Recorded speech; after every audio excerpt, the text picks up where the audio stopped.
Welcome to Overcoming Adversity, an addiction and mental health podcast powered by Next Level Recovery Associates, featuring Amanda Marino, Sarah Frias, and Matt Williams, and today's special guest, Blake Cohen. Woohoo! Yeah. Round of applause from the back. Thank you. Thank you. Welcome back, everybody, to the podcast that I started and founded, powered by the company that I started and founded. Really glad. And now you're here. Now you're here. Yeah. Look at you. Look at you, buddy. Now I'm a guest. Yes. We love that you're a guest. I'm so excited. You're actually no, besides Janine, you're our first. Yeah, you're our first guest besides her. So, Oh, really? Yeah, Who's Janine? the woman that runs the podcast. Oh, Janine. Yeah. I thought it was like a outside person. Sorry, No. Janine. She's listening. She just told me I was sweet, too. And I just Blew it. Now she doesn't Yeah. think it Wow. anymore. You blew it, buddy. So Blake, we chose the topic, or I chose the topic. We didn't do it. I said about what would I say? Going after your dreams and change. And I last year you made some big leaps of faith and big changes, and changed a lot of what you did every day. And Yeah. I think people are probably eager to hear how's it going and what prompted you to do that. So I guess my first question would be like, how are you and what's going on? I am good. So I guess for some context, I should just say, so Amanda and I had co-founded Next Level together in 2020. And at the end of 2023, the last day of it, I decided to pursue a different goal, which was to go for my doctorate and focus more on the organizational psychology field and that whole world. And kind of took the leap after 10 years of being in mental health and now working mental health adjacent in like a totally different field with different people and trying to kind of restart my career in that way, which, I think when I did and I made the decision, I know it was the right decision for me. It's just, when you're going through it, and it's been about 8 months, and it's just not easy. Like there's just a huge sense of identity loss and trying to figure out who I am and where I'm going. And there's I'm not used to feeling like I don't have a direction in life. And I know I'm working towards a bigger goal with the whole PhD piece, but that's years away. Yeah. And God, not working consistently right now. And it feels really uncomfortable for me. Yeah, But I'm trying to do the best I can to step into that discomfort. I love that. That's great. Yeah, I'm proud of you. It's not easy to make hard choices. I can relate it to many things I've done, like leaving a marriage or, changing career paths, starting the business, just different things. And it's definitely hard, but it's not for the faint of heart. That's for sure. I think to make the decision was hard enough, right? And then to actually follow through on the decision and take that first step and say, okay, now it's January 1st. I'm no longer part of this company and I'm focusing solely on this is another hard part. Mm-hmm. And then the months following after, like all the things that come up that you don't really expect, that's what's really surprised me and caught me off guard. And honestly has changed me in some ways for the better, some ways for the worse. And it's just been some getting used to of kind of figure out who I am in this new world and who I want to be as a person, as a leader, and a person who's going to make an impact on this field. Love that. I was going to ask, what, everybody, we were kind of talking about this before in another podcast, but, stepping into kind of purpose and passion, what made you take that big leap, right? Because it was a big leap. You had, built this business with Amanda. It is successful. It was still successful. What made you decide, you know what? I've really enjoyed, co-owning, Next Level and building it to where it's at, but I'm going to go this way. Yeah. I've had a lot of time to think about that. Okay. I'm glad I asked then. Yeah. I've had a lot of time and some good therapy and coaching and all types of stuff to think about that. Because in the beginning, it was like an instinctual response of I just don't feel like I'm doing what I'm supposed to be doing.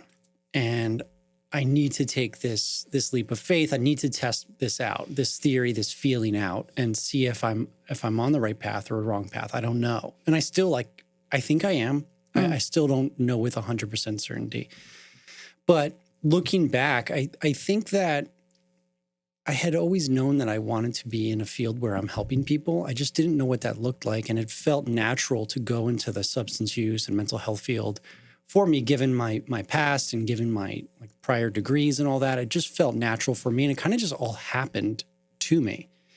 And I knew there were parts of it that I loved doing, but there was always like this underlying nagging feeling. And if I look back and I think about the past 10 years, I was always trying to start other businesses and explore different opportunities, jump into new tasks, learn new things, because I think I've been searching for something that really piqued my interest, that where I can just focus on it all day long and not feel exhausted or like I'm working. Yeah.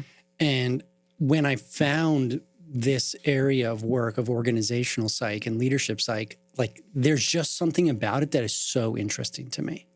Like understanding what makes a high achiever tick, how to motivate a group of people who aren't motivated. Oh, that's cool. Going into a workplace that's struggling with culture and being able to pinpoint what's going on and then helping them turn that around slowly over time. You're affecting such a large group of people all at once. And there's just something about it that's so exciting to me and interesting and intriguing. And so it just feels right. So while I feel like I'm on the right track, and I think I'm going in the right way, like there's just something about it that I love. And it just felt like it really strongly pulled me towards that. Yeah, no, I like that. That makes sense. And it was obvious, like in hindsight, like it was obvious it was pulling you. You know what I mean? Like you were just that's all you were wanting to talk about. You know, you wanted to stop. I remember it was like a few years ago, you had wanted to stop doing interventions because of how they affected you. Yeah. And certain things with certain clients, like there's certain things that will keep me up at night, but like I know that a lot of this work really was starting to affect you personally. And it's heavy. Yeah, and that's the other side of it too, is like the mental health side of stuff. It all turned on me at some point. Like Yeah. I can for relate. real. Like I couldn't sleep. I still struggle and like have nightmares about stuff that like went on with like clients, past clients and stuff. You know, and like, because like, could I have done this better? Should I have done that better? Like regrets. There's still worries that I have. And, you know, it's working in mental health. You can't help everybody, you know, and you never know what you're dealing with. That's a hard thing, yeah. But for some reason, like I couldn't help but internalize that because the stakes were so high for these families. So like there is an attractiveness to this field for me also, this other field, because there's like the stakes are never going to be that high. Yeah. No one's going to die. Yeah. Yeah. You know, and that pressure like really started to get to me where I couldn't handle it anymore. Like it turned on me one day and I just couldn't do it anymore. Yeah. Yeah, I remember Amanda would make you take days off and then text your wife and be like, Blake isn't working today. Take his computer. Take his computer from him. No, I think like in retrospect, I just look back and like a lot of my behavior was problematic. Like I just really wasn't taking care of myself because I was so consumed with fear and worry about the clients that we were working with. Yeah. And wanting to do right by everybody and at times failing at that, not maybe because of us, maybe because of them, whatever it was, but it would drive me nuts. Yeah. Hi. Hi. I'm taking it in. I'm just like, I love listening to the journey. I know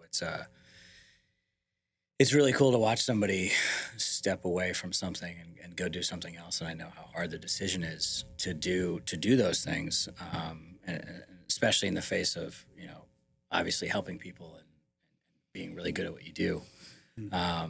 You know, when you said something before where you're like, I don't know if this is still right and you're still questioning yourself. Is that something that's always been kind of like part of your DNA where it's like, I think I'm doing the right thing. I'm not sure if I'm doing the right thing. This feels right, but I'm still questioning are you questioning the outcome or are you questioning like what was that? Because like I didn't feel like Yeah, it's a good question. It was like a finished statement. It was just like, well, because I don't know where this journey's going yet. Like the more I learn about this field, the more I understand how broad it is. So I don't know where I'm going to land in the field. So like for me, I know I love the general topic, but like there's people who love cooking and they don't become chefs, you know, like, so like, I know I love this topic and I love this field. I'm don't know yet what my role in it is. And it's becoming clear every month after month. It's becoming clearer and clearer and I'm seeing what I want to focus on. I'm finally diving into like the practicum, the internship. I've got a couple clients now as well. Like I'm starting to do the work and I'm starting to see what lights that fire. But, it's hard for me to say with 100% certainty, like this is what I'm doing. And I'm so positive I made the right decision. Yeah, I mean, I guess it's like what metric do you set to know that's like you're feeling good about it, right? Like how do we measure success for anything? Yeah.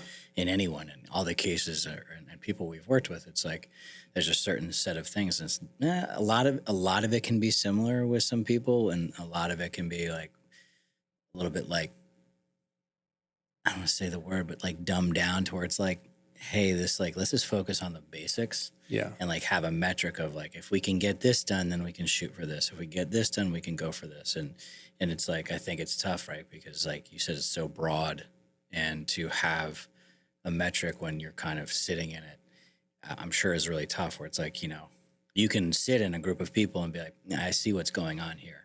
Mm-hmm. And this is where we need to go. And then we're here, and it's like, how do we build that roadmap to get from here to here clearly, where everybody can be on board? And if they're not on board, maybe they don't, maybe they don't work there anymore. Yeah. Which I'm sure is a really hard conversation for you to explain to some people that work there. Yeah, it's a good point. I feel like, Blake, you took this leap of faith and you're in that like in between phase. You're not to the prize yet. You're not to the part that's like what you're working for yet. You're like you did the leap and you're like kind of flying in the air, but you're not to your destination yet. Yeah. Yeah. Well, and you both just triggered something of a thought that is my reality, is that this is like the first time in my life where I haven't just gone and done something quickly and jumped into it and made it this big decision, which obviously there was a huge decision in the beginning, but right. I am taking my time to figure out where I want to go with this. Love that. And this is the first time in my life where I've done that, where I haven't just been like, oh, well, this opportunity presented itself, I'm going with it. This is the first time where I'm taking my sweet time and figuring out exactly what's right for me, and slowly working my way towards that and building up myself in this profession, as opposed to just diving in head first and just seeing what happens, which I've done and it's worked out in the past. But this is the first time where I feel like I'm in complete control of my destiny, as opposed to kind of letting the outside influence everything. That's awesome. Yeah, that's So there's tons of positives to it as well. Like I'm really happy with the decision I made. I know it was the right one. I just don't know. I can't say with 100% certainty that it's all going to work out. Because how could I? I don't know. I don't know the destination. I don't think anybody can answer that, though. Yeah. Sure. I mean, there's not every, That's a good point. Yeah. I mean, I made the video yesterday because I realized it's been 5 years since I've been working for myself before we partnered. And, I just remember like when the fear was trying to take over of like just leaving my job, it was like, what's the worst that can happen? You have to go and get a job. Okay, if this didn't work out working for myself, I'd have to get a job. That's not the worst thing in the world. You know what I mean? Sure. So like, what's the worst thing that can happen? You know what I mean? You're going to have a doctorate in a field that interests you. You're meeting all new people. Mm-hmm. It's opening up to a whole new world, because we've all been in the same kind of, that's like one of the things we're trying to do is get to other people besides the same behavioral health people. Yeah. But yeah, it makes sense. Like starting over is really exciting. Like that's part of this thing that I love too. Like I'm starting over, meeting all new people, learning all new tools and assessments and all types of fun stuff to do with people. Like it's really exciting. But scary as well. Comes with that. Like there's the two sides of it. Like I would never come in here and pretend like, it's easy, because it's not. It's been a rough journey. I'm sure. Yeah. Especially not working. For somebody like me. Yeah, I know you. I need to be busy all the time. And like, school takes up a nice chunk of time, but I'm used to doing like work and school. Multiple and this, things. And this and this. Yeah, the juggle. So it's been like, there was a month off between semesters, and we just came back this week. And I was going crazy. I'm sure. Like, I was going crazy, like crazy thoughts, going to a crazy place. And I realized like, I am somebody who needs to be productive. I need to be working towards something, or I'm going to fall apart. Yeah, no, I have to say, working with Blake and then even with you not at Next Level, like if I need something, you were like on point. Like you really are. Like I know you're on his computer and I know you can like get it done quickly. Yeah. Yeah, we've had to figure all that out without you. So I just have a question that came to my heart. what do you miss about being part of the Next Level team? Nothing. He's like, nothing. Yeah, I know you miss stuff because we talked. Is there anything that you miss? No, of course. Like, yeah, I mean, I miss the team. I miss the building together towards something. I miss having people to bounce ideas off of, to support you in the process. Like, you know, I miss all of that. And I miss, you know, feeling like, I don't know. I kind of always had this feeling with Next Level that it was like different than the rest of the crowd in the field. And I kind of miss being a part of that group that was like really going against the grain at times. And I don't know. I just always kind of viewed us as different. Like there was no competition ever for us because we were who we were. Yeah. And so I definitely miss those pieces.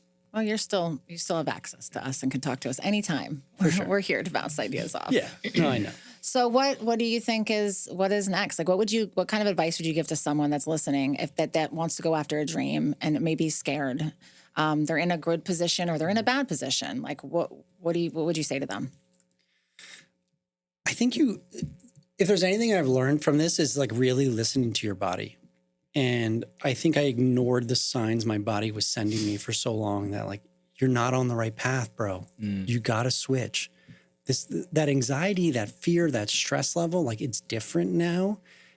And I was feeling it before because I just was not on the right path. And even though it's scary and difficult and hard and all that other good stuff,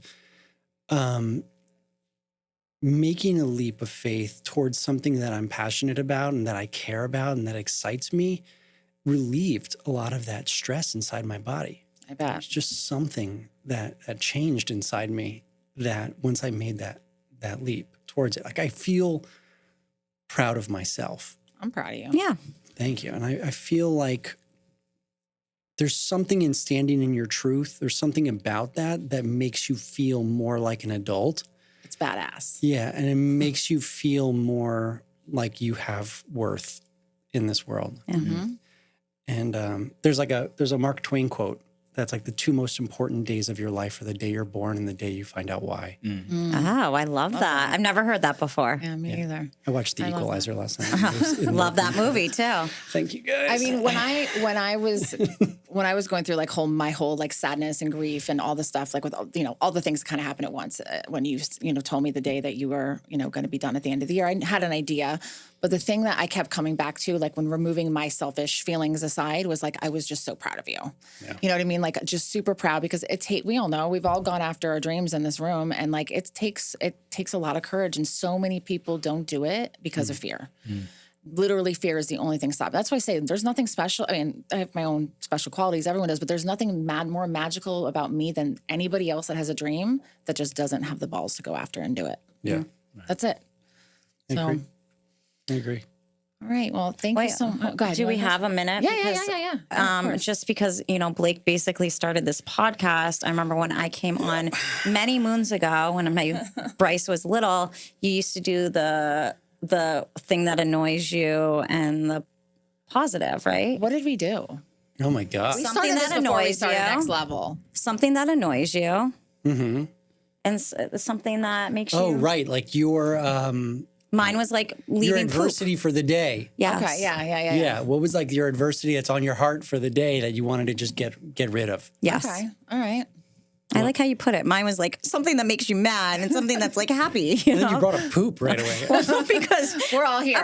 Okay, when people leave, I'll do it just because you're here, but it still irritates me. I brought it up last time with you on this podcast. When people don't clean up their dog poop.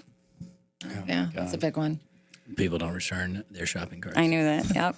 I can't. Every time I see a shopping cart, I literally want to send Matt a video of me being good and being a good girl and bringing my cart back. I return people's carts because of Matt. Yes. Matt, you're making the cart world a better place. Yeah. You should make a shirt. That and the cart narcs. Yeah. We're doing our deeds. But it really did affect me where anytime I see a cart in a parking lot, I think of Matt. I have to return it. And don't you feel like such a good person when you do that? It makes you feel better. I do. I feel like, look at me. I'm inside myself. No, I turn into like a petty person. It doesn't make me feel good. Like I do it and I look around and like sneer at the parking lot. Like, which one of you fuckers left. Oh yeah, you got to snarl at the people that leave. Oh, it yeah. and give them like I've never done it happily. I do it so happily. see, I do. It's like such a reward center for my dopamine hit. Like, oh, you were a good girl today, Amanda. You pushed your cart back. Yeah. Yeah. Matt, Blake, what would be yours? God, a lot of things annoy me. So just let them all out. I mean, it's hard. You know, what I really hate is on social media, the people who post videos of themselves eating, but the microphone is so close to their mouth. It's because you don't like people eating. Remember me with the lobster roll? Yeah. well, that's a specific kind of video. It's an ASMR video. What's that mean? Okay, but not when this is when it's not ASMR. Oh, okay. When it's like somebody's like, I'm here trying the greatest sandwich ever found in London. And they take the bite and it's just the grossest sound. And you're like, bro, no one wants to hear You don't this. like hearing anyone eat. I comment on those people. I'm like, you're disgusting. Well, that easily rolls into my annoyance. Oh, God. Okay. Is that social media has given people that would never say something to someone's face, like the Yeah. Keyboard audacity to say the most vile things to people. And there should be some kind of like law or rule, because some of it is so bad. I mean, I deal with like on a very minor scale, but when you look at somebody like, let's say, my girl Taylor Swift, go look at one of her posts. There's so much love, and then some of the things, it's like someone in their mom's basement got a keyboard and like now is spending all of their time putting out hate. So Yeah. I don't like it. Yeah, I get it. I do think it's weird. It's like a weird obsession with other people and bringing other people down. Like, it's just a weird. Yeah, we just share funny videos. Weird videos Weird. with you two. They Yeah. changed my algorithm, these two. It started with Blake. It was all spiritual stuff. Now it's like not there. Yeah. Blake Choo-cha, started. That, choo-cha. That's like the other change that's happened since I left Next Level is like my Instagram feed has gotten so dark. It is so bad. there's no more positivity. Yeah. It's just like, Yeah, no, it's no positivity at all. I know, Just the I see it. darkest, strangest things you've ever seen. Like if anybody looks over at me when I'm watching one of Blake's videos, like it's happened a couple times, we're like, what are you watching? I'm like, oh, it's from Blake. Like, That's what I tell Phil, but it's from you too. That's why I'm sitting there laughing, being Yeah. goofy. I need a reset. Well, thank you for starting Overcoming Adversity podcast with me, starting Next Level with me. Yes. And thank you for, being there to support us starting the second season is what we're calling it. Awesome. So it's season 2. We have your basically logo that you created. Yeah, you I created saw that. when I Yeah, walked you in, did that. Looks good. And Janine just kind of was able to, have it. Spruce it up a little. Yeah, It looks and- beautiful. Yeah, and so we're grateful for Overcoming Adversity podcast today with our special guest, Blake Cohen, with myself, Amanda Marino, Sarah Frias, and Matt Williams. Why are you laughing? Because it sounded like you said the word I'm not going to say on a podcast. What? He did good. Thank you for having me. I don't know, Thank you for Sarah. coming. Yeah, I appreciate you guys. I love you guys no matter what. So That's it. Yeah. We I love you. It's good to be in a room with you guys again. Yes. Yes, we're still a team, even can if come we're hang out. Yeah, we're still a team, and we'll always be. Perfect. Team forever. All right, please tune in and find us on all streaming platforms and look for Next Level Recovery Associates online. Thank you.